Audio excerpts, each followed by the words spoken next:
Hi everyone, it's Darlene. Welcome back for another card video.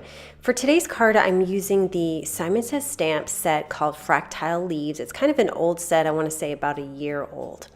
I'm going to take a piece of Nina Solar White cardstock and I'm going to mark the center of it. This is just an A2 size 4 1/4 by 5 1/2. And once I have the center marked, I'm going to take my T-square and I'm going to draw a line to the left and to the right of this center point. I'm making these marks so that I have a guide for my first 2 leaves. To make sure all of my leaves are equidistant from the center, I'm going to use a circle. So this is a 3/8 inch circle punch, and I'm just going to temporarily adhere this circle to the center dot that I made at the beginning. I'm using Memento Tuxedo black ink, and what I'm going to do is I'm going to stamp my leaves so that the stem is basically touching right on top of this black circle. And as long as I make sure that I position it the same distance from the circle for all of these leaves, then everything should be lined up correctly. Now the size of your circle will depend on the size of the stamp that you're using to create this flower. I'm just going to eyeball these next 2. I actually tried to do this stamping with a Misty, but it was kind of complicated with all the turning and stuff, and so I decided that doing it freehand actually worked just better, especially when I have this black circle in the middle. All right, so once I get these 2 done, then the other 2 are really simple because I'm just going to make them directly opposite, and I'm using the stem as a guide to make sure that the stem that I'm stamping lines up with the stem underneath. I actually kind of like this little black circle in the middle because you can see all of the stems coming out of it, but I'm actually going to replace it with a bigger circle later that has a sentiment on it.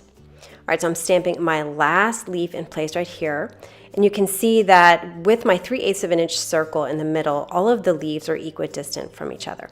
Now that I'm done, I can remove the circle and erase my guidelines. To color these leaves, I've selected 7 different blues and greens from my Copic marker stash. I just tried to use some dark ones and some light ones, and I chose 7 because there are 21 blocks in each one of these leaves. So if I take a marker and do 3 of them on every leaf and just keep repeating this process, then I will end up coloring 21 of these blocks with my 7 markers. As I color, I'm going to alternate between blue and green markers. So I did blue first, so I'm going to grab a green marker. And the reason I'm doing this is because now I know I should color next to a blue block so that I will vary the color so that I don't have too many greens next to each other or too many blues next to each other. So I'm going to color again 3 blocks close to the blues with this green marker, and then I'll take a blue marker and I'm going to repeat the same process. So I'm going to go around and around in the circle till I get to my last leaf with my last color, and I really like the way this turned out. As usual, I tried to make this random process as methodical as possible. I'm using the Wreath Greeting set for my sentiment because these sentiments fit nicely in a circle. I'm going to stamp it with some Versamark ink onto black cardstock, and I'll sprinkle some white embossing powder and heat it to set it. I'm using my We Are Memory Keepers 21 set nesting die circles. I'm using the 1 1/2 inch circle. I decided to add 1/4 inch black strips on the left and the right to balance out that black circle in the center. So I'm going to adhere them with some 2-way glue. Now I'm going to put some ATG tape runner on the back of this panel and adhere it to my card base. I'm going to add a couple of pieces of Scotch foam tape to the back of my sentiment, and then I will place it right there in the center.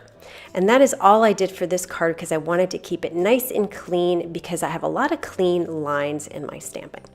And that is the card for today. So I hope you enjoyed that, and I will see you next time. Thanks for watching.